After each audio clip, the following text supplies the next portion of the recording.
Welcome to Love 2.0, an insightful conversation about God, love, and sexuality. Our mission is to educate, equip, and inspire you to experience the love you deeply desire and deserve. Our goal is to show men and women the intersection of God, love, and sexuality so that you can experience life on a whole new level. That's Love 2.0. I'm your host, Michael Oden. Now let's dive in. So, hey guys, thanks for coming back and checking out our ongoing series here with Dr. Corey. In our previous two episodes, we talked about a lot. Too much to kind of go back and relate to in this episode, but we definitely encourage you to go back and check out episode 1, where we talked about how fighting over money could potentially lead to divorce. Episode 2, we talked about how fighting over parenting styles can present challenges in your marriage. And we gave out a lot of tips, strategies, and resources on how you can navigate those challenging situations. In today's episode, we're going to kind of shift gears a little bit and talk about household responsibilities and how the confusion over that can potentially lead folks down the path to where they don't want to go, which is divorce. So with that being said, in all of our previous episodes in this series, we have Dr. Corey here with us. Thank you again, Dr. Corey, for joining us. And Dr. Corey, again, just give us the 30-second overview of, who you are and what it is that you do and who you serve for those who maybe haven't checked out our previous episodes. Sure. Yeah. Thank you again for having me. Glad to be here. So again, my name is Dr. Corey Carlisle. I'm a licensed marriage and family therapist and certified Christian sex therapist. I've been in private practice for about 13 years now, meeting mostly with couples and individuals dealing with marriage and sexuality issues. Over the last several years, I've started to have a subspecialty in working particularly with men. Part of what I realized in working with couples over all those years is that a lot of good men came in, but didn't know how to get out of their own way. So I've spent more time writing, teaching, trying to pour into their lives to help men better understand themselves and to live with greater freedom, power, and love throughout their life and relationships. Dr. Corey, I love the fact that you are have a specialty and a focus and insight in working with men. You and I both believers. This is not a sermonette, guys, but from how we view things and how I know you and I believe, a man should be the not the ruler, but the leader within the household and the co-leader along with his wife. A lot of couples have found themselves having challenges and disagreements and even arguments over who does what in the house. Mm-hmm. Prime example, I can honestly say this. I think my parents, they watched the show and listened. My daddy didn't do a whole lot of cooking growing up, right? Didn't do a whole lot of cleaning. And as a matter of fact, I can honestly say I don't remember my father ever cleaning growing up. And this is not a slight. This is just reality. Yeah. And a lot of couples have found themselves, especially in today's environment, where both the husband and the spouse are busy. They have full-time plus jobs. They have one or multiple children. They're doing sports, etc. And there's a lot of disagreements and frustrations over who is doing what in the household. So with that said, in your professional opinion, why do so many couples argue and fight over household responsibilities about who's going to do what? Give us a little bit of insight. Some of it, like you're saying, what you learned from your dad set some of the expectations, and that's true for us all. That, as we've been talking about throughout the series, we have a different culture, a mindset that we're bringing into these conversations, and so we have an expectation that this is just the way things are done, and we don't question that. And so when it comes to household responsibilities, for some, maybe many, the assumption is that the wife is supposed to deal with the household responsibilities, the cleaning, the cooking, and all that stuff, and the husband is not. And even if both are now working outside of the home, sometimes that home front the mind shift has not shifted on the home front. That we both say, fine, all right, we're working, we have two income families, but on the home front, sometimes the expectation is still for the wife to carry both of that load. And so a lot of the conversations is figuring out just basic division of labor. And so how do we divide ourselves? That there's things that need to get done around the house. There's the cooking, the cleaning, and just the basic chores to function in this home. How do we have that conversation as a couple to figure out our division of labor? But where I see a lot of couples struggle is that they don't have the conversation. So they bring their assumptions in, and I'm expecting that you're supposed to be doing this, And why don't you ever do that? And so now I'm mad because you're not doing that. But we actually never had a conversation to figure out what actually works for us. What worked for our parents may not work for us. What worked for the couple next door may not work for us. We have to figure out what worked for us. And the only way to figure that out is to have a conversation. And so it starts with having a conversation. Gotcha. A lot of these, the ongoing current trend has really been communication around whatever subject matter has been afflicting your relationship. So, with that being said, how can couples even begin to identify some of the stereotypes that they may have that's preventing them from operating like a dream team? One thing that I know, or that I can even suggest and throw into the conversation is, and you said it earlier, if I'm the husband, I may say, you're the wife, you deal with kids. I even had, it was funny, I had a friend come over to our house one time and I was ironing clothes. And he looked at me as if I was crazy. It was like, you ironing? What's going on? So how can couples begin to even identify that these stereotypes exist? And then any thoughts on how they can potentially unravel these stereotypes? What comes to mind is like the stereotypes became stereotypes for a reason, and they're not inherently wrong.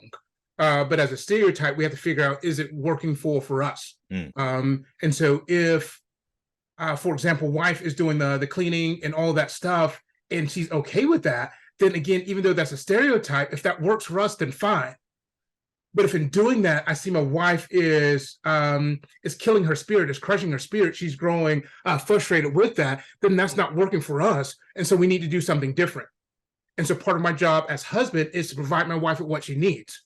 And if that means ironing clothes or cooking, because that's what she needs to thrive, then that's my duty as husband to do that. And so regardless if it is, quote unquote, traditionally the wife's role to do those things, how's my wife holding up in those areas? And again, this can go in many different directions. But how's my wife thriving in that? How am I thriving in that? And do we need to have a conversation as far as, this is working for us or not working from us? This is what our parents did. We tried that. But for whatever reason, like doing, just reminded of a book, Gary Thomas, The Things I Wish I Knew Before I Got Married. And I'm don't get the exact chapter right, but something toilets are not self-cleaning. And so we address this fact that for whatever reason, like growing up, the toilets just clean themselves. I don't know. They were just clean. And then getting married and realizing, oh, they're not self-cleaning. Like someone actually has to clean the toilet. Okay, so who's going to do that? Again, having that conversation and not assuming that it's one or the other, but then still reading the impact. And so, all right, what does it mean for me to clean the toilet? What does it mean for you to clean the toilet? Does that work for us, or does that cause more, for lack of a better phrase, stress and anxiety? And if it does, like some couples have even considered outsourcing. And so, do we hire someone to do some of that for us? Maybe. If you have the finances and the freedom to do that, then that may be something to do to avoid some of the conflict between the two of you. True. But it is, again, back to that open, honest conversation. What is working, what is not working for us, and not just taking those stereotypes of here's what it always has been in my family growing up, and that's the way it should be going forward. If that's not working, it's time to shift gears. I love that.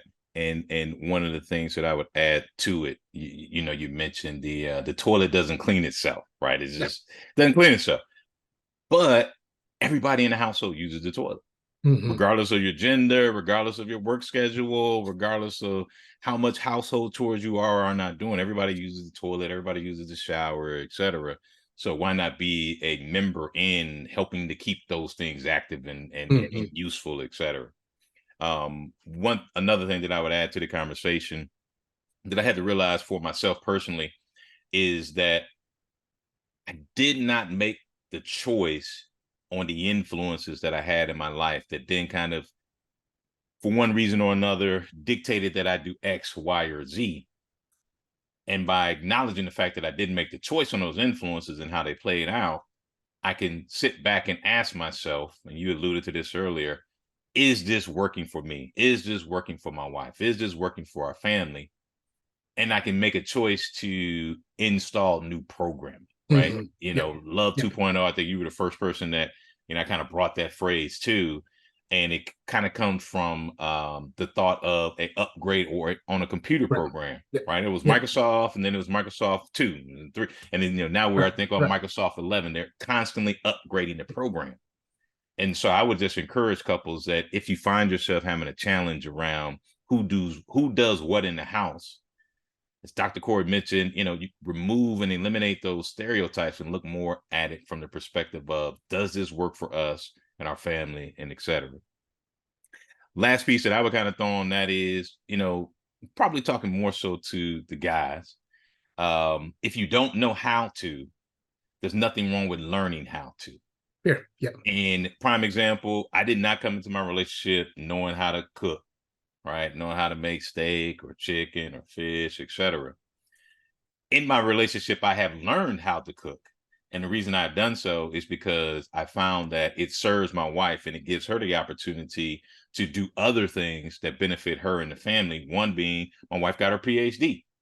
And Cool. the reason that she was able to do so, one of the reasons that she was able to do so is because, I raised my hand and said, okay, I'll take on some of these additional responsibilities within the house. It's not cooking every day, but if I can cook a meal that lasts for 2 days, etc., that helps. If I can deal with the kids and get them ready for bed, getting in their baths and all that kind of stuff when they were younger, that helps. That supports her. Did I see men in my family doing any of that? Absolutely not. And I don't say that as a slight to them. I say that as just a recognition that you don't have to do what people always have done within your family or within your culture, etc., because there may be something better out there for you. Yeah, you can certainly learn and upgrade that 2.0, as it were. As you're talking, I was reminded of my dad that uh, he did have cooking days. And so mom did the majority of the cooking, but there was times where it was dad's night to cook. And we always knew what dad was going to cook. It was going to be fish and rice. Gotcha. And so whatever that day was, we knew exactly what he was going to cook. And looking back, it's humorous, but in the present, it's still one of those, all right, if that's your day, then that's your day. Like, you know what he's having, you can nitpick at him, but how do you not micromanage? And so whether it's the cooking, whether it's cleaning, whatever, if your spouse is taking it over, all right, they may not do it the same way you do it. They may have fish and rice every time they cook a meal, and you don't care for that. But okay, if they are stepping up and trying to do something, how do you extend them that grace? And not, I want you to do this, and I want you to do it the way that I want you to do it. Nope. If they're going to do it, then let them do it in their own way. Be willing to learn, but let them do it in their own way. True. Absolute. Great insight. So, Dr. Corey, in handling household responsibilities, some might consider that a trivial issue, but for many couples, it's a big one. And, we talked about money. I think later in one of our later series, we'll be talking about sex, et cetera, which are kind of the major big items or elephants in the room. This one might be small, but a lot of couples might still be dealing with it. With that said, do you even talk to people with small, trivial issues like this in your practice? Is this something that's too small for you to help people with? You kind of tell them to go down the road, or is this something that you could potentially assist people in navigating? I can certainly assist you in navigating. And so, yeah, if you're dealing with this, then come on in. Part of it for me, coming from a Christian worldview, I see all of life as an opportunity for discipleship. And so here on household chores, it's not just about the household chores. It's how can we use these chores as an opportunity to demonstrate love, service, humility to one another, as Christ has shown us. And so it's not about the particular chores. For me, it goes deeper into a type of discipleship. But if that's what brings you into my session, then fine, let's do that. Let's client several years ago, they were fighting over where to buy eggs or which brand of eggs to purchase. It seems like a small thing, but that they spent an hour talking about that. Again, I recognize that it was not just about eggs. There was deeper issues going on. And so whatever the issue that brings you in, it may seem small on the surface, but God can often use that as an opportunity to grow. And so, yeah, you're more than welcome to come in, even with your small issues, as it were. Gotcha. So, for those of you who feel like your issues might be too small and trite for you to seek out professional assistance, Dr. Corey is willing to listen to you go back and forth about something as small as eggs. So if you find yourself in any kind of challenging situation, you need a professional to talk to, Dr. Corey's contact information is below. Please feel free to reach out to him. And Dr. Corey, I do believe that you do sessions in person as well as remote, correct? Yes, I'm in Swanee, Georgia. So in person in Swanee, Georgia, and then remote online. Yeah. Gotcha. So, guys, we appreciate you for joining us for another episode of Love 2.0, where we talked about how challenging situations and managing household responsibilities could potentially be leading your family and your marriage down the wrong path. But Dr. Corey was gracious enough to share some time and insight with us on how you and your spouse can begin to turn in a whole nother direction and to provide some insight and some grace to each other. So with that being said, guys, we appreciate you for joining us for another edition of Love 2.0, and we'll see you on the next episode. Talk to you soon.